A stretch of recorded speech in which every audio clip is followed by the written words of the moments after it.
আসসালামু আলাইকুম। ঐতিহাসিক প্যারেড ময়দান থেকে জানাচ্ছি আপনাদেরকে স্বাগতম। আগামীকাল থেকে শুরু হতে যাচ্ছে 5 দিন ব্যাপী তাফসিরুল কোরআন মাহফিল। আমাদের কাজ সম্পূর্ণ হয়েছে আল্লাহর রহমতে।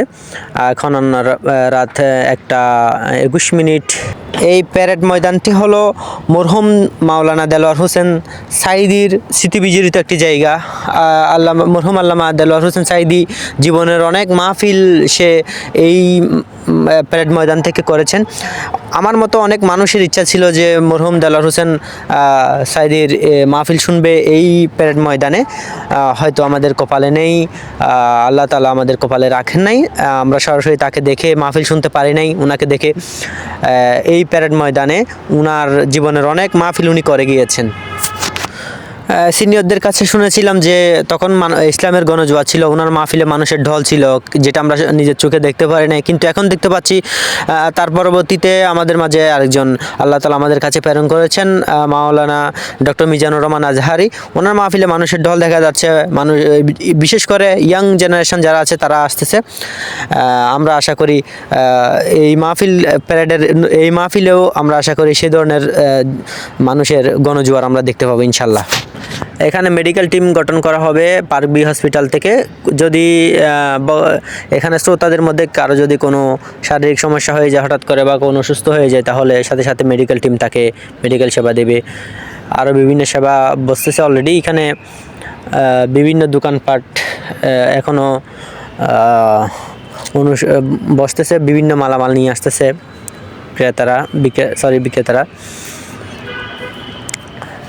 এই মাহফিলের মধ্যে 4টি নাকি সম্ভবত ওইদিকে আছে, একটা দেখা যাচ্ছে ওই পাশে 5টি মনে হয়, 4টি প্রজেক্টর লাগানো হয়েছে। যারা পিছনে থাকবে শ্রোতাদের মধ্যে, তারা যাতে মোটামুটি দেখতে পারে সেই ব্যবস্থা করা হচ্ছে। এখনও বিভিন্ন দোকানের কাজ চলমান, দোকানের বই পুস্তক এনেছে।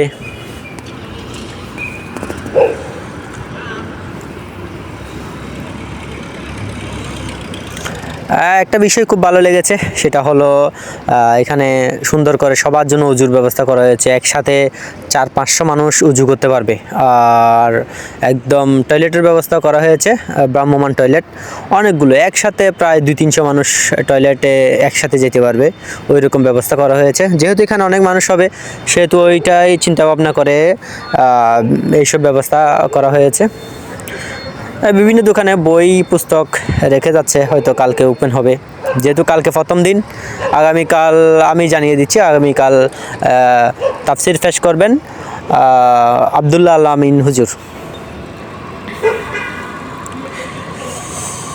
কিছু ভাই এখনও এখানে পাহারা দিচ্ছেন, যাতে কেউ বিশৃঙ্খলা সৃষ্টি করতে না পারে। রাতে ডিউটি পড়ছে তাদের জন্য সবাই দোয়া করবেন। এই যে আমাদের উজুখানা, এই জায়গায় শুধু কয়েকশো মানুষ উজু করতে পারবে একসাথে, এই জায়গায় একসাথে। রাত এখন বাজে 1:25। আপনাদেরকে আমরা দেখাচ্ছি। আপনারা যারা দূর দূরান্ত থেকে আসবেন, অবশ্যই আপনারা শীতের কাপড় নিয়ে আসবেন, এবং পারলে একটা চাদর নিয়ে আসবেন সাথে। আর আপনাদের জন্য কী কী ব্যবস্থা করা হচ্ছে সেটা আমি দেখাচ্ছি আমার ভিডিওতে। উজু বানাইতে পারবেন এখানে, একদম কোনো ঝামেলা হবে না। টয়লেটের ব্যবস্থা আছে। পাশে যেগুলো দেখতেছেন দূরে, ওই যে দূরে তেরফাল দিয়া, ওগুলো সবগুলো হচ্ছে টয়লেট। আমি দেখানোর চেষ্টা করবো ইনশাল্লাহ।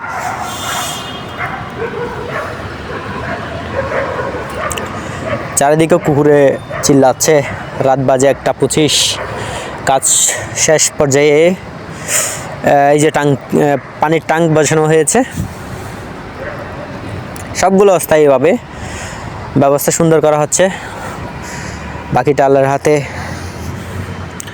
এই যে দিকে হচ্ছে যে টয়লেটের, ভ্রাম্যমাণ টয়লেটের 5 লাইন আমি দেখাচ্ছি টয়লেটগুলো। একটা দেখাবো ভিতরে, কোনটা দেখাতে পারে দেখি। অনেকগুলো অনেক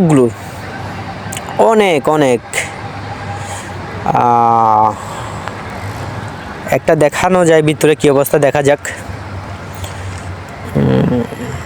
হ্যাঁ, ভালোই, একদম সিমেন্ট দিয়ে দিছে। মাশাল্লাহ, ঠিক আছে, সুন্দর হয়েছে। যারা দূর দূরান্ত থেকে আসবেন সবাইকে স্বাগতম। ইনশাআল্লাহ চলে আসবেন, এখানে নিরাপত্তার কোনো অভাব নেই। আরেকটা কথা আমি জানিয়ে দিতে চাই, সেটা হলো আগামীকাল থেকে 31 জানুয়ারি পর্যন্ত যারা চকবাজার এলাকা দিয়ে যাতায়াত করার ইচ্ছা আছে, কোথাও যাবেন, তাহলে আপনারা অন্য রুট ব্যবহার করবেন, অন্য কোনো রুট ব্যবহার করবেন, কারণ এদিকে মানুষের একটু চাপ থাকবে, আপনারা ভোগান্তিতে পড়তে পারেন। সেহেতু আপনাদেরকে আগে থেকে জানিয়ে দেওয়া ভালো যে এই চকবাজার এরিয়াটা আপাতত যারা জরুরি কাজে এই জায়গা দিয়ে যাবেন, আপনারা অন্য কোনো রাস্তা ব্যবহার করবেন, এই জায়গাটা এড়িয়ে চলবেন। টমটমে করে অনেক এখনও পর্যন্ত মালামাল আনতেছে, যারা আশেপাশে স্টল দিচ্ছে তারা বিভিন্ন মালামাল আনতেছে। উফ, প্রচুর ঠান্ডা বাইরে, প্রচুর ঠান্ডা, প্রচুর ঠান্ডা। যারা দূর দূরান্ত থেকে আসবেন আপনাদেরকে সবাইকে স্বাগত জানাচ্ছি। সর্বশেষ হলো আমাদের চট্টগ্রাম প্যারেড ময়দান থেকে সর্বশেষ খবর, আপনাদের জন্য সুন্দর ব্যবস্থা করা হয়েছে। অবশ্যই এসে মাহফিলটাকে একটি স্মৃতিময় এবং সফল হতে সাহায্য করবেন ইনশাল্লাহ। সবার প্রতি দাওয়াত রইল। বিদায় নিচ্ছি আমি। আসসালামু আলাইকুম রহমতুল্লাহি ওয়া বারাকাতুহু।